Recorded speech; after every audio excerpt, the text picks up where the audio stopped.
The Côte d'Azur stretches from Monaco across to Saint-Tropez and just beyond, and it's been a holiday playground for a good 2 centuries, if not more. We're dealing with a very glitzy, moneyed part of Europe. The massively wealthy all live along the French Riviera. A lot of it, you could almost say, is based around Monaco, one of the richest places in the world.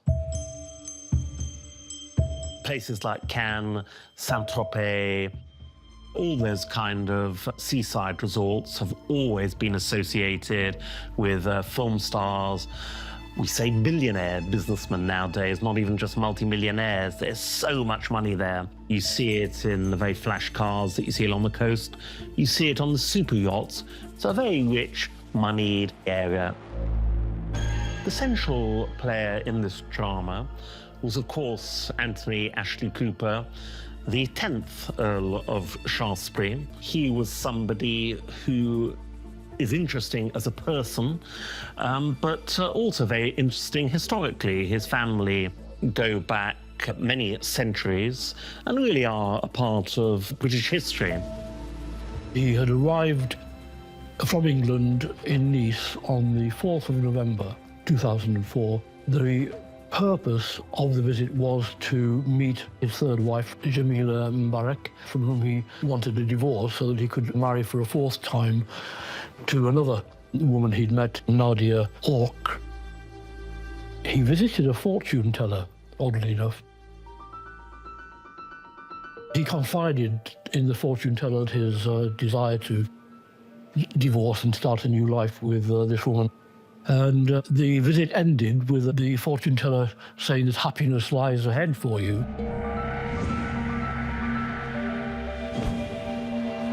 The day he's due to go to meet Jamila, he's in the bar at the hotel. It's a Hilton Hotel in Cannes. The barman serves the Earl his 2nd drink of the day at 11 o'clock in the morning when the Earl receives a phone call. And the remark he makes to the barman is, "I have to go and see somebody, but leave the drink there, I'll be back." He then walks out of the hotel, and that is the last time anybody saw the Earl alive. My involvement with the case was in 2004. A file landed on my desk in the office in relation to inquiries that needed to be done by the French police, a missing person inquiry. The file related to the disappearance of Anthony Ashley Cooper, the Earl of Shaftesbury. I was in London when I first heard of the disappearance of Lord Shaftesbury. Clearly, somebody's disappearance is interesting at all times, but if you've got a peer of the realm who is missing in strange circumstances, it becomes even more interesting for obvious reasons. So the police in Sussex and the police in Dorset were tasked to go and speak to the family, to family members, to speak to business associates, to get as much background as possible on the Earl, his movements, and any place that he may well be that could be traced to. Lord Shaftesbury was an old Etonian. He'd been to Oxford. He lived on a country estate. The Earl had 2 sons, Anthony and Nicholas. The Shaftesbury family are part of British aristocracy. They were very well-to-do. A flamboyant lord, somebody with a lot of character, with a lot of influence, with a lot of friends, and crucially, a lot of money. Houses all over the world, huge, easy access to ready cash. This was a fortune which in total was worth many millions of pounds, even on the values then, and would have been worth a lot more now. The Earl was essentially a good man with many, many fine qualities. He was philanthropic, he was very active in conservation. He'd been honoured. His family had a noble tradition of humane causes. He was just the kind of person who would find escape in a cosmopolitan, moneyed, sophisticated area full of people from all over the world, enjoying themselves, drinking very expensive champagne, eating cordon bleu meals, staying in magnificent hotels, finding pleasure everywhere. He is somebody who could fly anywhere he wanted in the world. He could go and see old friends. He might go and have a lot to drink, sleep in for a day or two.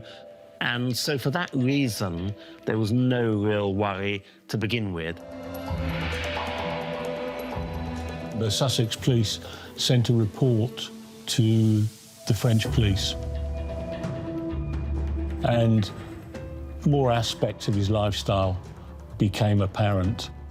I had a copy of that, and it was fairly obvious from the contents of that report and the people they've spoken to that the Earl led a very hedonistic lifestyle. There was certainly alcohol involved in his life, to the point, I think, where it would be fair to say that he was an alcoholic.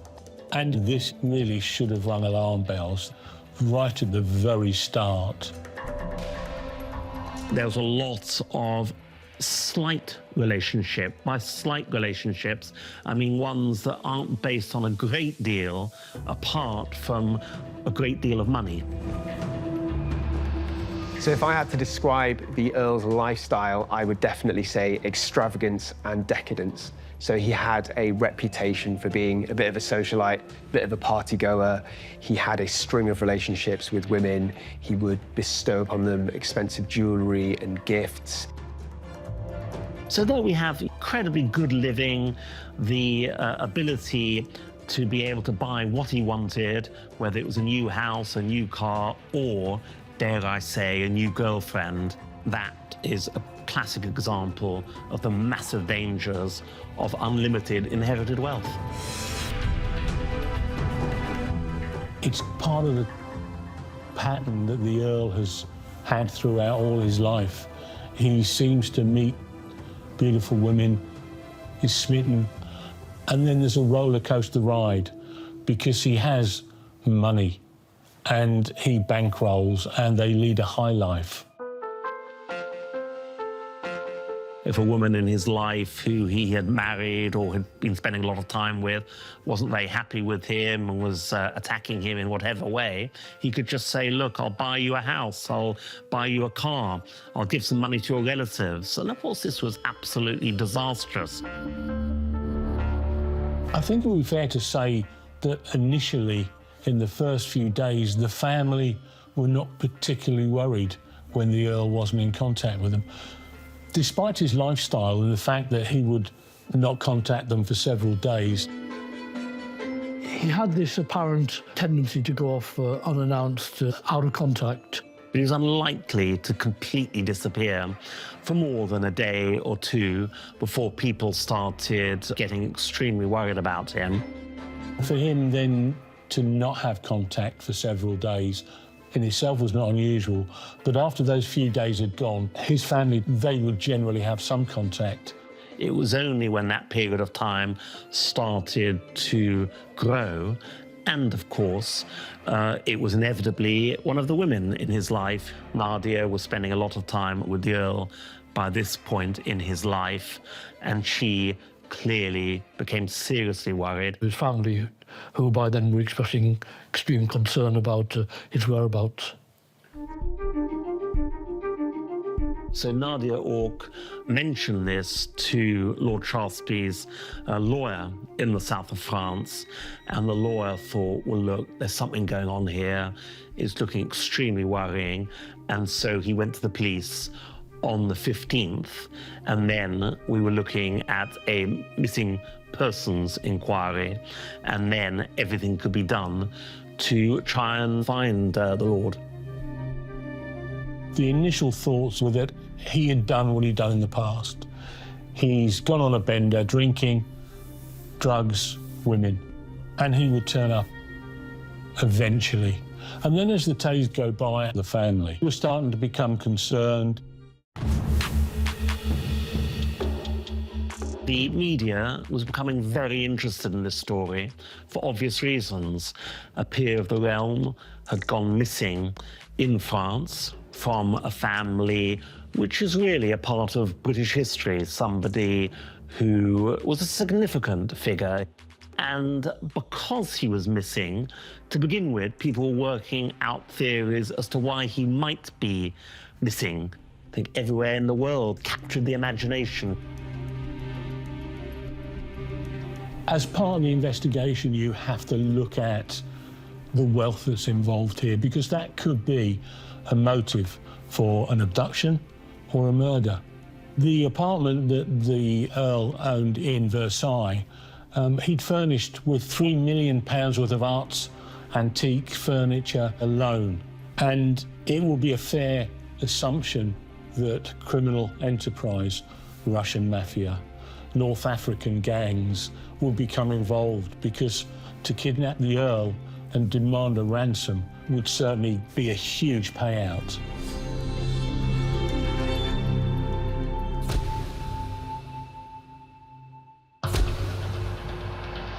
A missing Earl inevitably leads to conspiracy theories. Look at the case of British Earl Lord Lucan. He went missing in the 1970s. We still regularly hear conspiracy theories about him. Very early on, I got the impression that the missing Lord Shaftesbury was turning into another Lord Lucan type case. All the ingredients were there. Last seen in a beautiful part of France. Let's not forget about that. A whole range of just total off-the-wall speculation. That will have had the effect of muddying the waters for the French police and their investigative process. And so it was inevitable that all these theories came out, and they were all investigated. And of course, all these theories came to nothing. But what we do know is that he had plans to visit his estranged wife. And again, alarm bells should have been ringing. He's getting divorced. Let's look at the wife. He had a penchant for foreign women.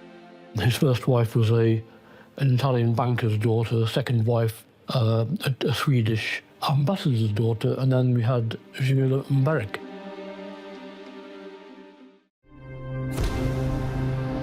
So Jamila Mbarak was born in Lens in France, and she had a Moroccan father and a Tunisian mother. She was one of 7 siblings. Her father was a coal miner of Tunisian origin. By all accounts, was not a particularly happy childhood.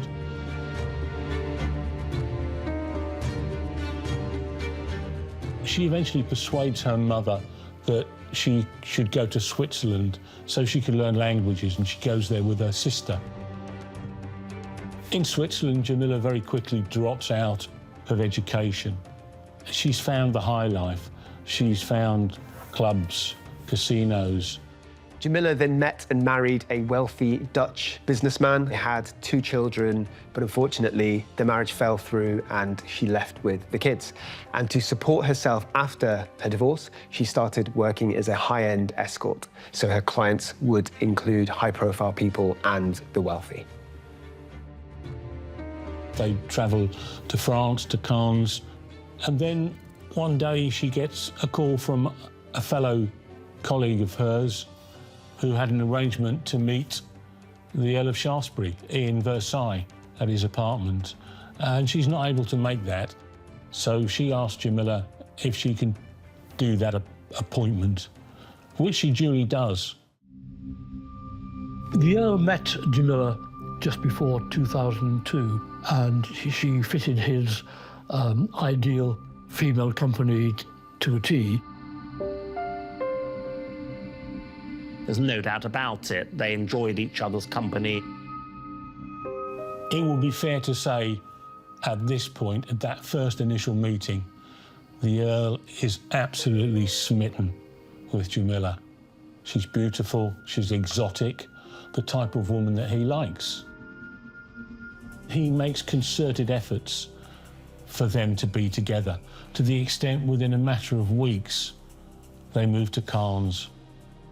He buys an apartment there for her and him and her 2 children from a previous marriage. Of course, when Lord Shaftesbury's family found out that he was not just seeing a call girl, but he actually wanted to marry her and turn her into Lady Shaftesbury.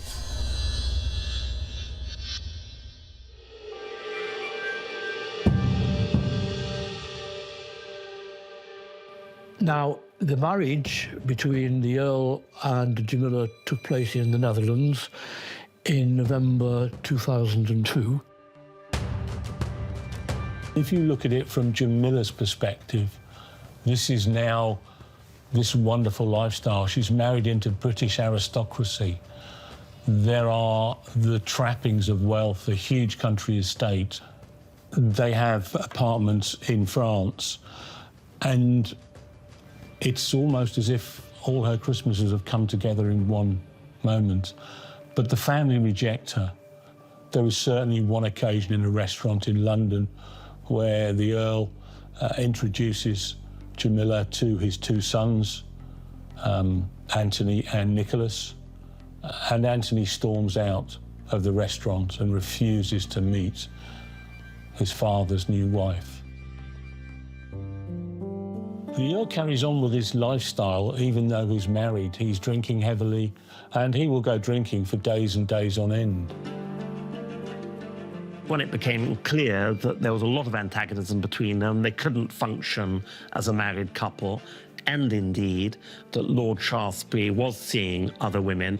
The Earl, at this point in time, has a girlfriend, a French woman called Nadia Orche. And when that happened, clearly Jamila found out what was going on, and that was hugely combustible. Jamila was hugely angry, one might even say jealous of the new woman in Lord Shaftesbury's life. There are arguments developing, but in the same breath, the Earl, as a wedding present, has bought her another property, a mill, further down the coast. There are cars that are given to her, but there are already rifts very quickly coming into the relationship. And then the marriage between Jamila and the Earl breaks down. It's no huge surprise to me. The Earl already had a long string of failed relationships and marriages, and I think there were a number of factors. I think some of it was the Earl's behaviour, but also some of Jamila's behaviour as well. So she had apparently lied about being pregnant, and when the Earl found out about this, he would have been upset. Jamila's lie about being pregnant seems to me like a desperate attempt to keep the Earl interested in their relationship. The whole thing really started to disintegrate in a very serious manner. Certainly by 2004, the marriage was at an end. And the Earl eventually started to file for divorce from Jamila. What is happening at this point is his solicitor has made an offer to Jamila in relation to the divorce. She's asking for a fairly substantial amount of money in a divorce settlement, which has been rejected. And this, of course, is a point of conflict. The police made this rather exceptional appeal for information into the whereabouts of the Earl of Shaftesbury, who had been missing for by then a couple of weeks. There was the possibility that Lord Shaftesbury was going through a particularly unhappy stage in his life and had just wanted to disappear himself, just get away from it all. Nothing was ruled out. The very fact that he's only been married for a year should have rung at least a very small investigation bell that should have piqued their investigative curiosity, regardless of whether there is the appearance of a distressed, worried wife. We know that on the 4th of November, the Earl travels back to France to try and sort out some details of the divorce. And he contacts Jamila and tells her that he will be contacting her, coming round to see her the next day to sort out some details involving the divorce. She had claims on other properties of his which were dotted around France and in the UK and Ireland. Lord Shaftesbury was paying his wife the equivalent of about 10,000 euros each month. And she also had this flat, which was duplex in Supercan, worth more than €1 million. All the ins and outs of the settlement were meant to be agreed, and then he was going to go home back to Britain. What inevitably happened instead was that, of course, he disappeared.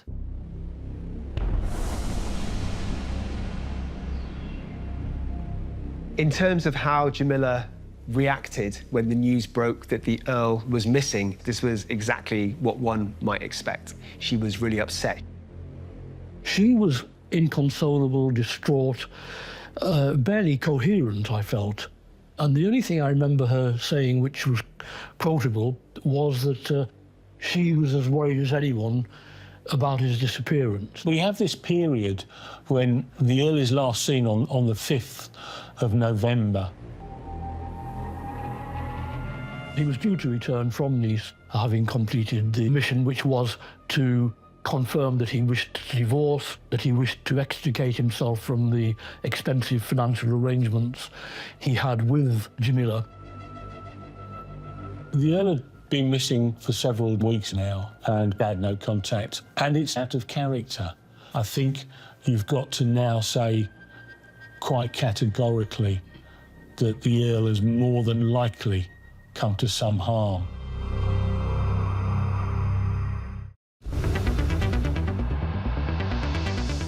The police focused on Jamila Mubarak, his wife. At the time Lord Shaftesbury was missing, Jamila was acting in a very eccentric, strange way. Jamila leaves France and travels to the Netherlands and to Germany.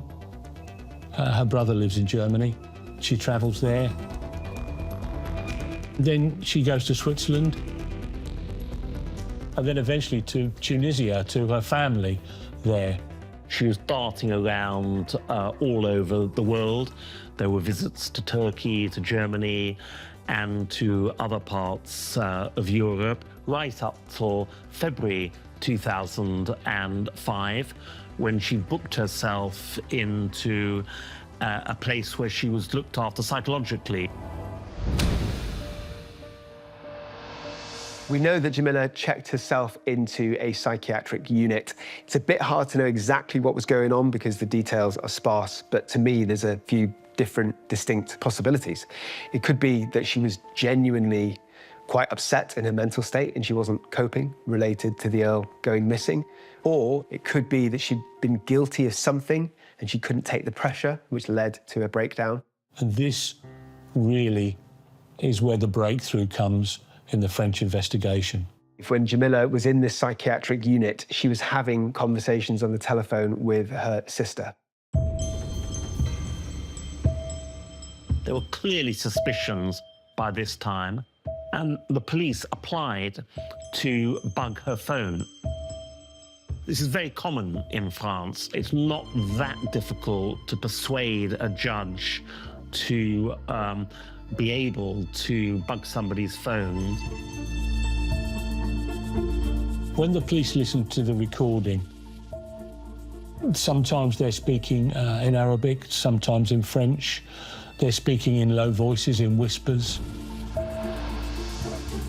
She mentioned money which she had transferred to her brother. At some point, Jamila has given her brother Mohammed 150,000 euros. She also talked to her sister about her intention of blaming her brother for the death. There was an argument to her house. The argument was in relation, apparently, to some money that the Earl allegedly owed to Mohammed, Jamil's brother. When she returned to the room, she says the Earl was dead, and Mohammed, the brother, was saying it was an accident. He had taken the Earl's body into his BMW car and driven it off. She'd gone in her car and followed him for some distance and then stopped while he'd actually then gone and dumped the body, and then they'd both returned to the house.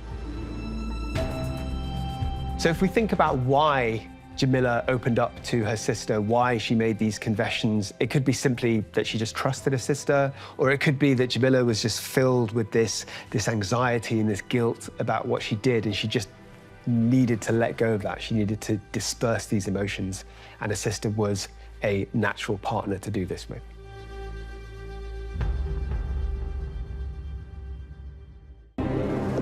The bugging worked extremely well, it has to be said. They completely caught Jamila unaware. That recording in the hospital now gives them something to ask Jamila, something to put to her about the whereabouts of the Earl. And the 5th of November 2004, we use a method called ABC. You accept nothing, you believe nothing, and you check everything.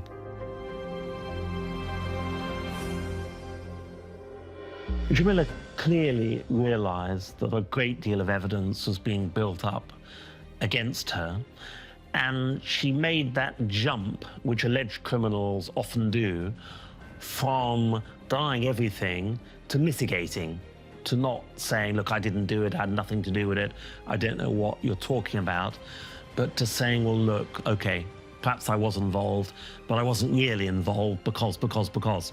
And this is what she started doing in this case. Interviewing a homicide suspect involves a strategy. It involves, if at all possible, asking questions to the person that you already know the answer to. And in that way, not only are you finding out when they're lying, but also what they're lying about. She described this meeting back in November 2004 as one that was an important meeting to sort out her future, to sort out where Lord Shaftesbury's money would be going. And Mohammed had turned up. There was an argument between Lord Shaftesbury and Mohammed, and then it sounded very much as though Mohammed had killed Lord Shaftesbury. Although she did say that it was an accident, that he was an older man, of course. Mohammed was a much stronger, younger man, and everything had got out of hand, that there was this terrible argument. Lord Shaftesbury ended up with a broken neck and died. Her main line of argument was that Mohammed was to blame for what had happened and not her. So we know that Jamila confessed to the police, but the natural question is why? I mean, it could just be genuine guilt and remorse, or it could be that she realised that there was an evidence trail that was being built and that the hands of the law were literally squeezing around her, and she realised that now was the time to try and shift as much blame as possible onto her brother. She claimed that her brother, Mohammed, had battered him to death. That was the obvious breakthrough, that Jamila's earliest admissions that she was present when the Earl died, albeit that she was presenting her own role in innocent terms. After putting Mohammed in the frame, it was pretty clear that Mohammed was in a great deal of trouble. Jamila had really turned him into the #1 suspect in the case. Police moved immediately, meaning, of course, that Mohammed couldn't be briefed as to what Jamila had been saying about him. So immediately, Mohammed was arrested in Munich. It was just a day later that Mohammed was in turn arrested in Germany and quickly extradited to France. Lord Shaftesbury, or dare I say, Lord Shaftesbury's body was still missing.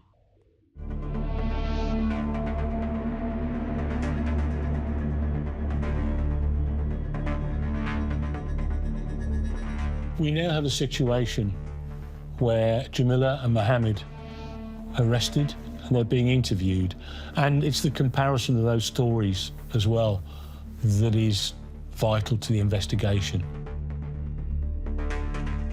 His approach initially was to deny everything. That's often what happens when criminals are implicated in very serious crimes. He initially tells police that his sister is crazy and he wasn't involved whatsoever because he flew back to France on the 4th of November, and this was proved, and he spent the day and the next days with his family. The problem is that the French police quickly proved that having flown back to Munich, he then got in his car, a BMW, and then drove from Munich all the way back down to Cannes.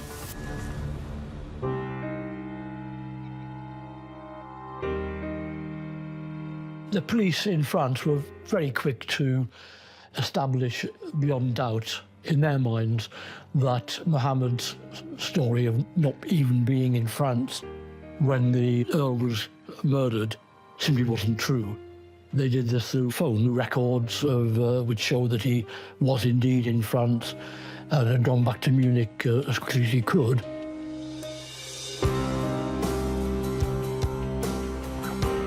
The police start to do cell site analysis on Mohammed's phone and also on Jamila's phone. And what they find is on the day of the murder, in tracking those phones, they both go from Cannes south, following the bay around, and then inland. Jamila stops about 3 or 4 miles away from where Mohammed eventually ends up. And having got those locations, the police are then able to focus some searching. And it was through phone triangulation that they came up with this spot in Théoule-sur-Mer, in a huge national park.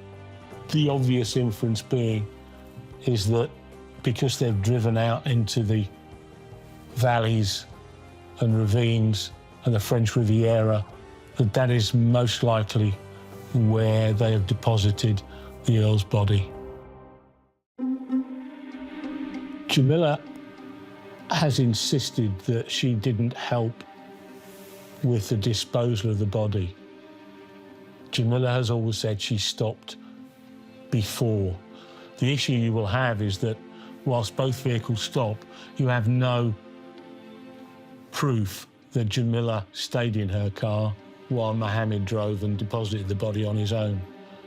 Equally, you don't have any evidence that Jamila got out of her car, left the phone in the car, and went with Mohammed to deposit the body, because they both returned together, having picked up her car. Because of the cell site analysis, the police now have an area where they can focus their searching. 5 months after the Earl disappeared, they discovered at the bottom of the ravine the decomposed and skeletal remains of a human being.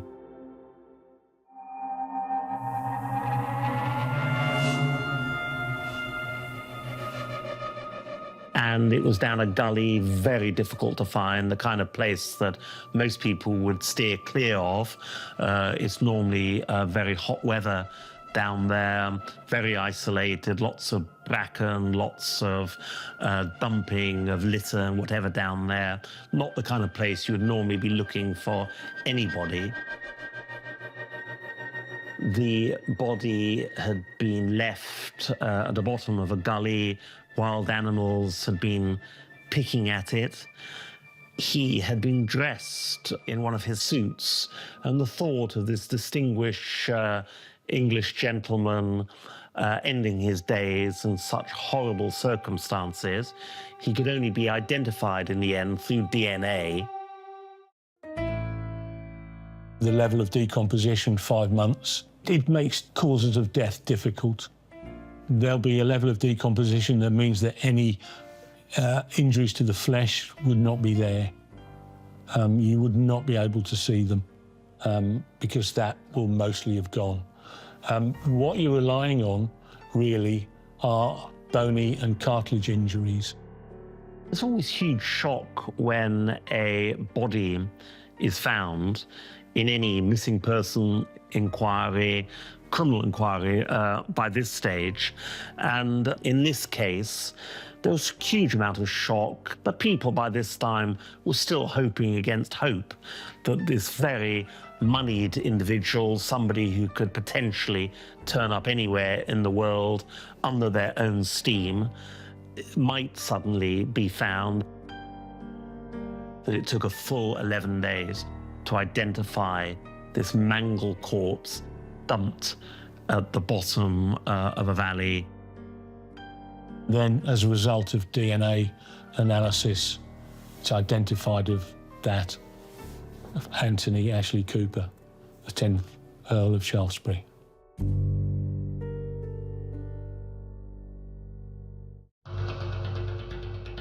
What they discovered during the post-mortem was the cartilages in the Earl's throat had been fractured, had been ruptured. And that generally occurs during manual strangulation. In other words, where something has been put round their neck and squeezed tightly.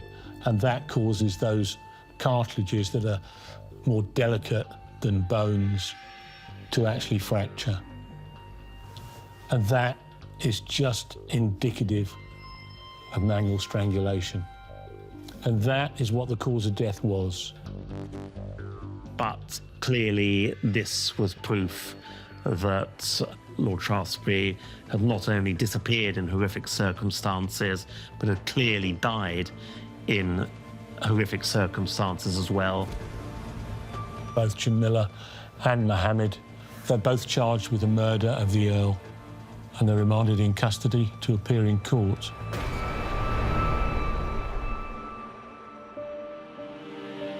So the case finally came to trial in May 2007. There are no pleas in French criminal trials. It was pretty clear that the two defendants didn't consider themselves to be guilty, but it became, again, pretty clear once they gave their testimonies in court and they were cross-examined that they considered themselves to be innocent. We had the recorded evidence of the phone taps in which Jamila quite clearly talks about the way in which the Earl died and paying her brother a large sum of money. And in fact, she paid him a substantial amount of money, around 150,000 euros. And she was intending to blame her brother for his death. And we had the evidence quickly proved by the police, which shattered the alibi of her brother. He made this 24-hour round trip, Munich, purely to give himself an alibi. There is evidence of premeditation. The events beforehand, the cell site analysis around the location where the Earl's body is eventually found. The flying away to Munich, he then got in his car, a BMW, and then drove from Munich all the way back down to Cannes. Covertly, you could say, why not just fly back? But I think there is certainly evidence there of premeditation. Premeditation, in the end, wasn't that difficult for the police to prove. I mean, initially it had been a difficult investigation, but I think the pieces fell into place quite steadily and in a way which left the culprits with very little viable defence. The fact that they had been at the site where they dumped the body early on and that they had spoken on the phone about sorting out Lord Shaftesbury, and indeed money had been paid. And of course, the key bit of evidence that Lord Shaftesbury had actually died in horrible circumstances. This is what gave them the right, they felt, to prosecute a premeditated murder. The defence argued, well, look, they had every right to all meet up to discuss where all the money was going. Things got ugly. This was their final defence. And as happens with domestic arguments, things got out of hand, and a death was the result. But that death wasn't premeditated. It wasn't a murder. It was a tragic accident.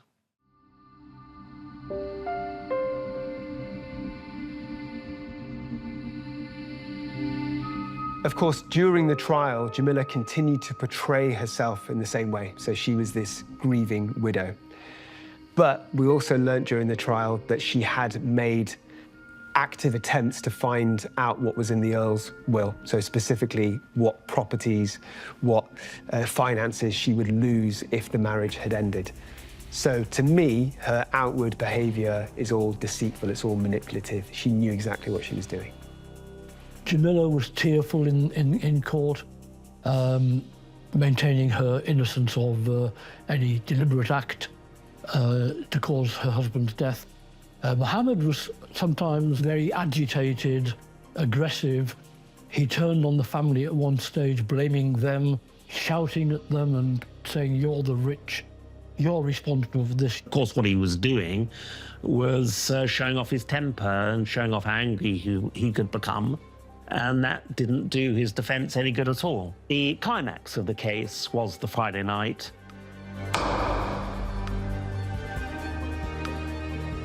On the 26th of May, the jury retired. 2 hours later, just 2 hours, they came back with a unanimous verdict of guilty. Both Mohammed and Jamila Mubarak found guilty of the murder of Anthony Ashley Cooper, the 10th Earl of Shaftesbury. Both were sentenced to 25 years imprisonment.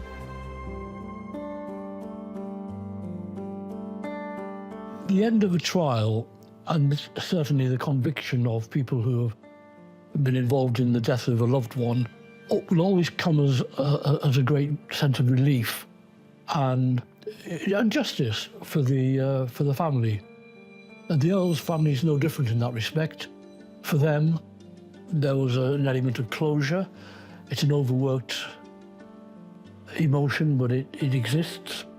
In terms of my final thoughts for this case, to me, it is just a picture of what can potentially happen when two different worlds collide. So on the one hand, you've got hedonism, you've got decadence, you've got money and wealth and boastfulness. On the other hand, you've got poverty and desperation, which obviously can breed jealousy. So I think this just shows what the potential consequences of that can be. This was certainly one of the more memorable such cases, partly because of where it happened, the obvious glamour of the south of France and the involvement of nobility and the mismatch of a victim and a culprit. But it's not a case I'll easily forget. This is certainly one of the most fascinating and indeed tragic and sad cases I've covered in my career. I think it had such a tragic arc to it, really. Lord Shaftesbury, I have to say, I'd never met him before his death, but he came across as a great character, as a very affable and interesting man, despite his personal problems. There was some sympathy for the Mubarak family. They came from a very hard, tough immigrant background. All these sort of storylines all clashing together in what turned out to be a hugely tragic and indeed compelling case. And we saw it all very clear what had happened from the beginning right through to the end. This case, to me, is immensely interesting from a professional investigator's perspective, but also now as an academic. It has everything. It has multiple jurisdictions. It has sex, It has money, it has murder. And they all meld together. That's what makes it an interesting case. There is a saying that money is the root of all evil. And in actual fact, that saying is not correct. The correct saying is the love of money is the root of all evil. And I think that's what we have in this case, the love of money.